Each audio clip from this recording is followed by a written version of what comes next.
Hello viewers and welcome back to astro vectors. Viewers, आज एक हम बड़ी ही इंटरेस्टिंग केस स्टडी डिस्कस करने वाले हैं। इस कंसल्टेशन वाले व्यक्ति को 4 साल से जॉब नहीं मिल रहा था और ये मेरे पास अक्टूबर एंड 2021 में आए थे और इन्होंने मुझे रिक्वेस्ट किया था कि आपसे कंसल्टेशन चाहिए एंड मेरी जॉब कब लगेगी। अब मैंने इनको जो रेमेडीज़ दी थी वो रेमेडीज़ कुछ इस प्रकार की थी कि मैंने इनको मंत्रा सजेस्ट करे थे और मैंने इनको ये भी कहा था कि आपके लिए सही प्रोफेशन क्या होना चाहिए या आपका जॉब प्रोफाइल किस तरीके का होना चाहिए, उसी टाइप ऑफ कंपनीज़ में आप अप्लाई करें तो आपकी जॉब मिलने के चांसेस बढ़ जाएंगे। अब ये इंटरेस्टिंग इसलिए है क्योंकि इनकी कुंडली में काफ़ी सारे फाइनाइन हैं और बहुत ज़्यादा फाइनाइन होना ये भी अच्छा नहीं है। तो ऐसी एक इंटरेस्टिंग केस स्टडी का हम आज डिस्कशन करने वाले हैं। ये इनका राशि चार्ट है। अगर आप देख सकते हैं कि इनके 10th हाउस में सन है जो दिग्बली होता है और काफ़ी वेल प्लेस्ड है, और सन यहाँ पे इनका 9th लॉर्ड है, 10th हाउस में जा रहा है, तो एक तरीके से ये अच्छा राजयोग है। वैदिक एस्ट्रोलॉजर के पास जाएंगे तो वैदिक एस्ट्रोलॉजर तो बहुत अच्छे से इसको राजयोग की तरह मानेंगे और उनको उनकी काफ़ी प्रशंसा भी करेंगे, पर तुरंत कोई कंक्लूजन पे नहीं आना है। उसी तरीके से अगर इनके 10th लॉर्ड को भी देखें तो वो भी 11th हाउस में है और वो भी 11th लॉर्ड के साथ है।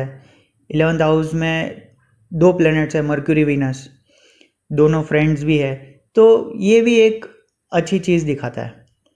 इनका अगर 6th हाउस देखें तो उसमें मून एग्जॉल्टेड है, तो एक तरीके से विपरीत राजयोग बनाता है।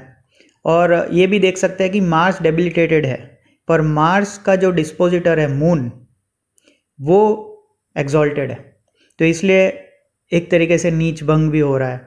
तो काफ़ी इंटरेस्टिंग चीज़ है। अगर इनका जुपिटर देखें तो वो 9th हाउस में चला गया है जो एक अच्छा प्लेसमेंट है, और राहु के साथ है। राहु फर्स्ट लॉर्ड के साथ होता है तो उसको एम्पलीफाई करता है, पर यहाँ पे सैटर्न भी है, तो जो है एक मिक्स तरीके की इफेक्ट आ जाती है। 9th हाउस यहाँ पे प्रोमिनेंट हो जाता है, और 9th हाउस सिर्फ रिलीजन का नहीं है, लॉन्ग डिस्टेंस ट्रैवल का भी है। तो ये सारी चीज़ है, एक तरीके से मिक्स फीलिंग आ जाती है कि इनकी जो कुंडली है वो काफ़ी हैपनिंग कुंडली है। पर जब बात आती है कि प्रेडिक्शन की कि मुझे जॉब कब लगेगा, तो उसके लिए हमें दशाभुक्ति अंतर और ट्रांजिट्स दोनों देखना ज़रूरी है। अब अगर बात दशाभुक्ति अंतर की करें तो इनकी हिस्ट्री मुझे थोड़ी सी पता है। राहु सैटर्न में इनको फर्स्ट जॉब लगी थी, एंड उसके बाद राहु सैटर्न में इन्होंने 3 जॉब चेंजेस करी है। राहु मर्क्यूरी में 2, राहु केतु में 2, राहु वीनस में 1, इस तरीके से इन्होंने कई जॉब चेंजेस किए। And then finally Rahu Mars में वो जॉब से निकाल दिए गए थे। देन जैसे ही जुपिटर चालू हुआ तो जुपिटर में वापस उनको जॉब मिल गई, फिर जुपिटर सैटर्न में वापस उनको जॉब से निकाल दिया। तो ये होता है जब काफ़ी सारा 5-9 होता है विथ 5-8-12। तो इस तरह की इनकी हिस्ट्री रही है।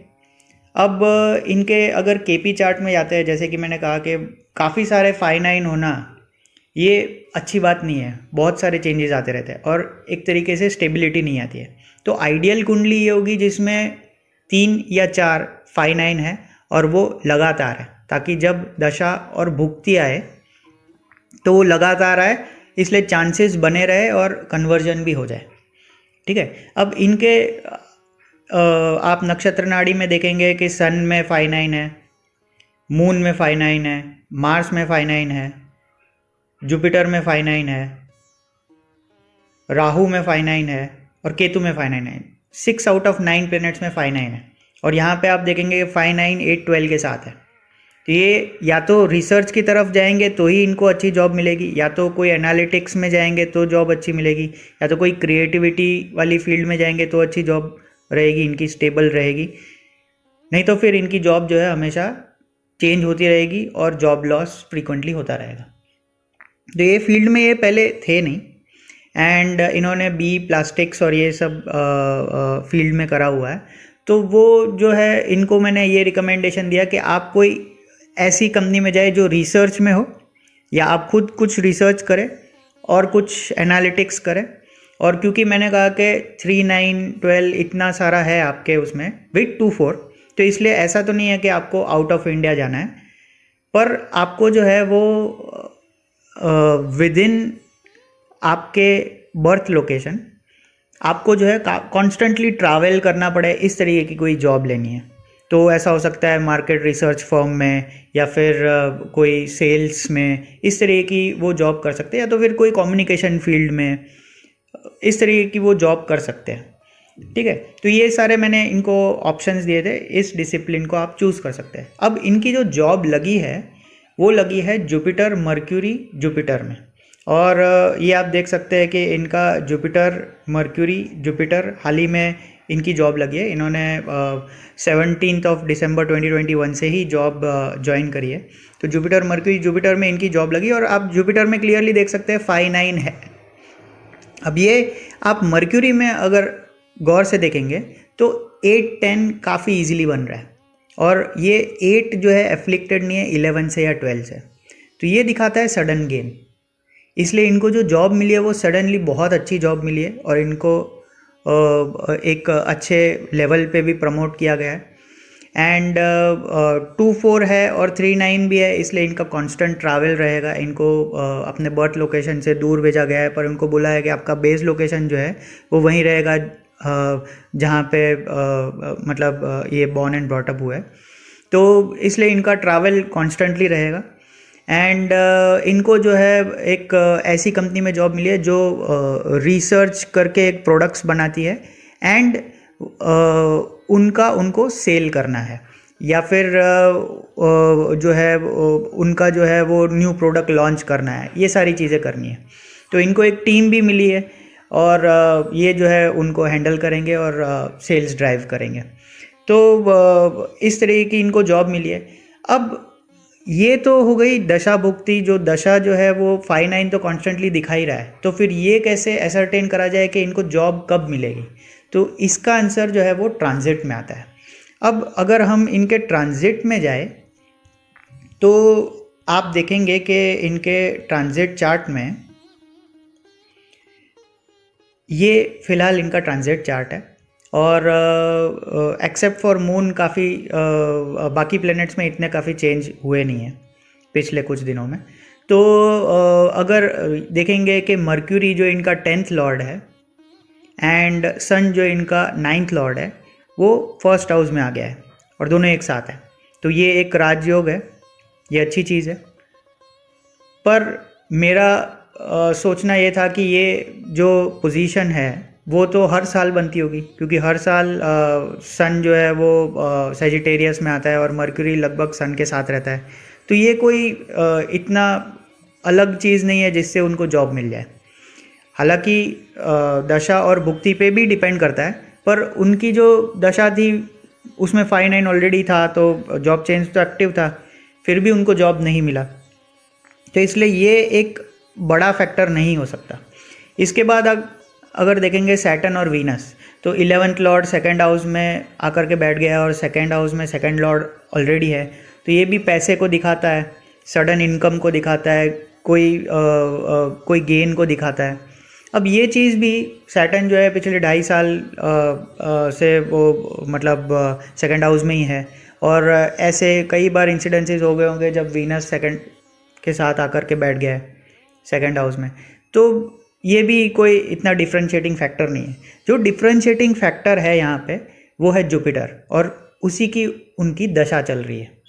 अब यहाँ पे ध्यान से देखिए आप, जुपिटर 4 साल से जब इनकी जॉब नहीं लग रही थी, जब जुपिटर 12th हाउस में गया था, फर्स्ट हाउस में गया था, सेकंड हाउस में गया था, और फिर थर्ड हाउस में आया। जब 12th हाउस में गया था तो वो 10th हाउस को कहीं पे भी एक्सपेक्ट नहीं कर रहा था। सिमिलरली फर्स्ट हाउस में भी जब आया वो, तभी भी उसने 10th हाउस को कहीं एक्सपेक्ट नहीं किया।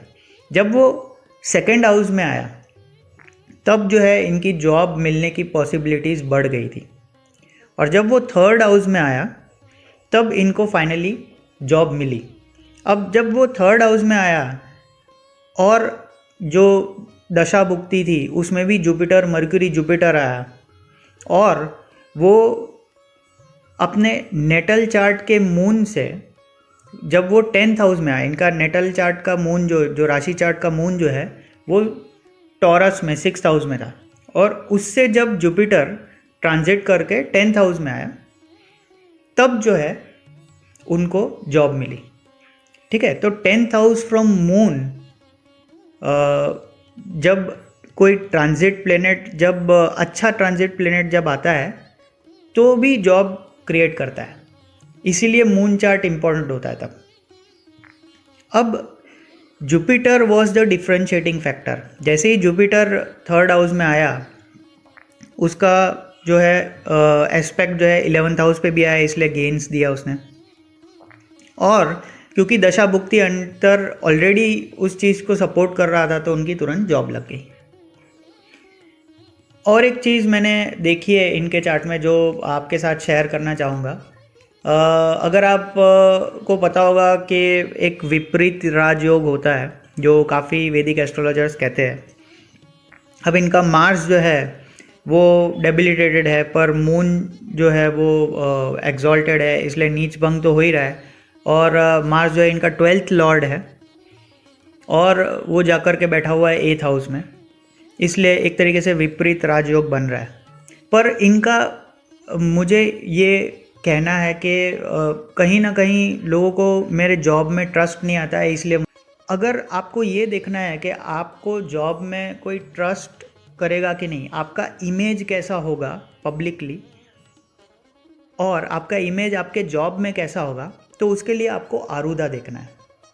आरूदा कैसे कैलकुलेट करना है वो मैं आपको बताता हूँ। अगर आपके पर्सनालिटी का आरूदा कैलकुलेट करना है तो आपको देखना है फर्स्ट हाउस का लॉर्ड जहाँ पे भी प्लेस्ड है, मतलब फर्स्ट हाउस से यहाँ पे जुपिटर 9th हाउस में प्लेस्ड है, उतने ही प्लेसेस आपको आगे जाना है।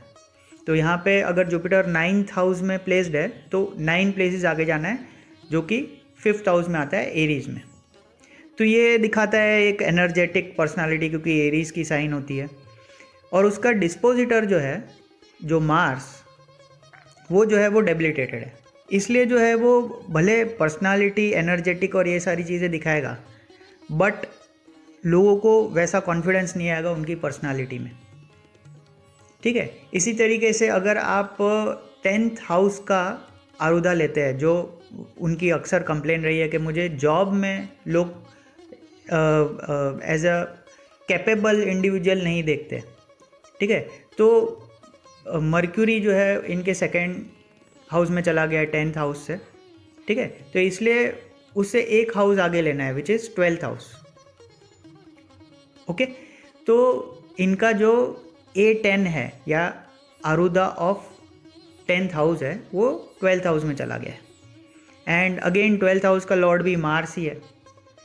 ठीक है, एंड क्योंकि वो स्कॉर्पियो साइन में गया है इसलिए रिसर्च इनके लिए काफ़ी इम्पोर्टेंट हो जाता है। और अगर इनका नेचर थोड़ा सा एनालिटिकल हो जाता है तो लोग जो है उनको काफ़ी अच्छी नज़रिए से देखेंगे और रिस्पेक्ट भी करेंगे और उनको जॉब रिटेन करने में आसानी हो जाएगी।